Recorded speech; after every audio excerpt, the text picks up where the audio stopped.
2024년 7월 2일 MIN 뉴스입니다. 1945년 해방 이후 국내 정치는 진보와 보수가 극렬하게 대립하며 혼란이 초래됐다. 1948년 이승만 대통령이 정권을 장악하고 북한의 남침으로 시작된 6.25 전쟁은 진보의 싹을 숭두리째 잘랐다. 공산주의에 대한 반감이 진보 진영의 색깔론으로 번졌기 때문이다. 정의당은 2012년 통합진보당 당원파의 종북과 패권주의를 비판한 비당권파가 탈당에 만들었다. 진보정의당이라는 명칭으로 시작했지만 2013년 정의당으로 개칭했다. 통합진보당은 2014년 헌법재판소가 위헌정당으로 판단하며 강제로 해산됐다. 2020년 21대 국회의원 선거를 위해 정의당이 제시한 선거 공약을 국가정보전략연구소가 개발한 오곡밸리 혁신 선거 공약 모델을 적용해 평가해봤다. 정치사회문화 공약 75.0% vs 경제과학기술 공약 25.0%, 중앙선거관리위원회 정책 공약 마당에 등록되어 있는 정의당의 21대 국회의원 선거 공약을 국정연 공약 분석 모델로 분석한 결과 12개로 조사됐다. 공약은 정치, 경제, 사회, 문화, 과학 등으로 구성됐으며 사회 공약이 전체의 41.6%를 차지했다. 다음으로 경제 공약 25.0%, 정치 공약 16.7%, 문화 공약 16.7%, 과학 공약 0.0%를 각각 기록했다. 요소별 주요 공약은 다음과 같다. 정치 공약은 입법부, 사법부, 행정부 개혁으로 국민 주권 회복, 군체질 개선, 민주적 수평적 한미관계 확립으로 동북아 평화, 공동 번영 실현 등 2개다. 사회 공약은 지속 가능한 한국 사회를 만들기 위해 청년의 현재와 미래를 보장, 선제적인 부동산 투기 억제로 집값 안정, 무주택 세입자 주거 안정 실현, 노동자의 노동기본권 보장, 상시지속 업무의 정규직 채용과 정규직 전환 원칙 실현, 전국민 건강 불평등 해소, 모두가 존중받는 복지, 안전이 일상이 되는 사회 실현, 여성, 장애인, 이주민, 청소년 등 사회적 약자에 대한 차별 금지 및 인권 보장 등 5개다. 문화 공약은 대학 서열 완화로 과도한 대입 경쟁과 사교육비 부담 경감, 유치원부터 대학까지 학생 맞춤형 책임 교육 구현 등 2개다. 경제 공약은 10년 대전환 프로젝트를 통해 기후위기 극복과 불평등 해소, 자영업자 소득 향상을 통해 골목 경제를 활성화하고 농업 산업 생태계 선순환 구축, 대한민국 어디서나 모두가 고르게 잘 사는 균형 발전 실현 등 3개다. 과학 공약은 미래통합당, 민생당, 미래한국당, 더불어시민당과 마찬가지로 한계도 없다. 정치인이 정작 제사보다 제밥에 관심이 많은 것은 이해되지만 과학기술에 대한 이해도가 낮은 것은 용납이 되지 않는다. 정치개혁과 환경 관련 공약을 다수 제시했지만 달성은 미진했다. 정의당의 공약을 국정연이 개발한 갑옷, 즉 달성 가능성, 적절성, 측정 가능성, 운영성, 합리성 지표를 적용해 평가했다. 간략한 내역과 개선 방안을 정리하면 다음과 같다. 달성 가능성은 제시한 공약을 21대 국회 임기 내에 완료가 가능한지를 평가하며 하루 분석됐다. 입법부, 사법부, 행정부 개혁으로 국민 주권 회복은 정치권과 기득권의 저항으로 개혁이 불가능한 수준이며 국민의 주권은 무시당하고 있다. 입법부는 국회의원 스스로 불체포 특권, 면책 특권 등을 내려놓아야 하지만 포기하지 못한다.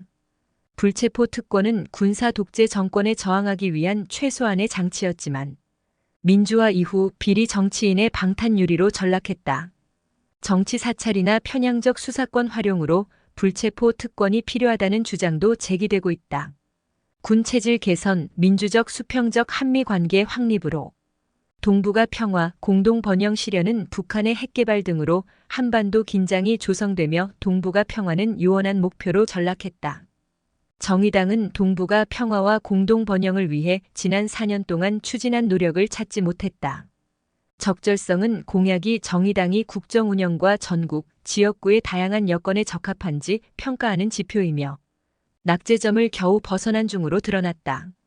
10년 대전환 프로젝트를 통해 기후위기 극복과 불평등 해소는 지구온난화로 기상이변이 빈발의 중요한 공약이지만 달성하기는 어렵다. 전국민 건강 불평등 해소, 모두가 존중받는 복지, 안전이 일상이 되는 사회 실현은 우리나라 건강보험제도가 가장 우수하지만 의료비가 비싸고 국가 재정 악화로 복지가 위태로운 상태라고 볼 수 있다. 윤석열 정부 들어서 문재인 케어의 후퇴로 국민 불만이 높은 편이다. 측정 가능성은 공약의 성과를 측정할 수 있는지를 평가하며 하의 점수를 받았다. 자영업자의 소득 향상을 통해 골목 경제를 활성화하고 농업 산업 생태계 선순환 구축은 코로나19로 비대면 사회, 전자상거래 활성화로 골목 경제가 추락했으며 활성화를 판단할 기준이 모호하다. 지속 가능한 한국 사회를 만들기 위해 청년의 현재와 미래를 보장한다는 공약은 청년의 현재 생활과 미래 비전을 달성하려면 구체적인 목표가 있어야 한다. 청년이 꿈을 버리고 미래를 비관적으로 보는 사회는 틀림없이 망하게 된다. 1995년 국제통화기금 외환위기, 2008년 글로벌 금융위기, 2020년 코로나19 팬데믹 등은 청년의 미래를 어둡게 만들었다. 운영성은 행정조직과 공무원이 공약을 실천할 역량과 조직체계를 구축, 운영했는지 평가하는 지표로 하 등급을 받았다. 대한민국 어디서나 모두가 고르게 잘 사는 균형 발전 실현은 수도권을 제외한 지방이 소멸되고 있으며 경제 격차 해소를 위한 정책을 도입했지만 실효성이 낮다. 대학 서열 완화로 과도한 대입 경쟁과 사교육비 부담 경감은 공교육이 몰락하면서 사교육에 대한 의존도가 높아지고 있지만 교육부가 실질적인 방안을 제시하지 못하고 있다. 특히 의사에 대한 수요가 폭발적으로 증가하며 과학기술에 대한 천시 현상마저 나타나고 있어 심히 우려스럽다. 유치원부터 대학까지 학생 맞춤형 책임 교육 구현은 공교육 정상화를 위해 필요한 정책이지만 정부 차원의 의지가 빈약하다. 정부가 책임 교육을 구현한 중요 파트너인 교직원 단체인 전교조를 정치 편향적인 단체로 치부하며 대화 상대로 여기지 않으면서 해결 방안을 찾기 어렵다. 합리성은 공약이 주민자치를 실현하고 주민의 이익을 극대화하는 데 도움이 되는지 파악하기 위한 목적이며 하루 귀결됐다.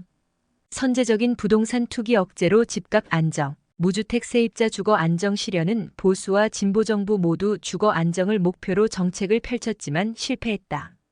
노동자의 노동기본권 보장, 상시, 지속 업무의 정규직 채용과 정규직 전환, 원칙 실현은 경기 침체와 일자리 부족으로 근로자의 지위가 약화되고 있으며 비정규직 비중이 높아지고 있다. 근대화 이후 근로자의 희생 위에 한국 경제가 급성장했지만 성장의 과실을 공평하게 분배하지 못했다. 종합적으로 정의당의 정책 공약은 낙제점을 겨우 벗어난 적절성을 제외하면 나머지 4개 영역은 모두 하루 평가됐다. 노동자와 사회적 약자의 이익을 대변하기 위한 정당이지만 기득권 정당으로 변질됐다는 비판을 받고 있다. 정의당이 22대 국회의원 선거에서 지역구와 비례대표에서 일석도 얻지 못한 이유다. 오곡밸리 혁신 선거 공약은 국가정보전략연구소가 중앙정부와 지방자치단체의 선거 공약을 평가하기 위해 국내외 전문가들과 협력해 개발한 모델이다. 오지는 오곡, 밸리는 계곡을 의미한다. 문명은 오곡백과가 풍성한 계곡에서 탄생해 발전했기 때문에 국가지자체가 번성하기를 기원하는 마음을 담았다. 오늘도 즐겁고 행복한 하루 보내시기 바라며 구독과 좋아요 부탁드립니다.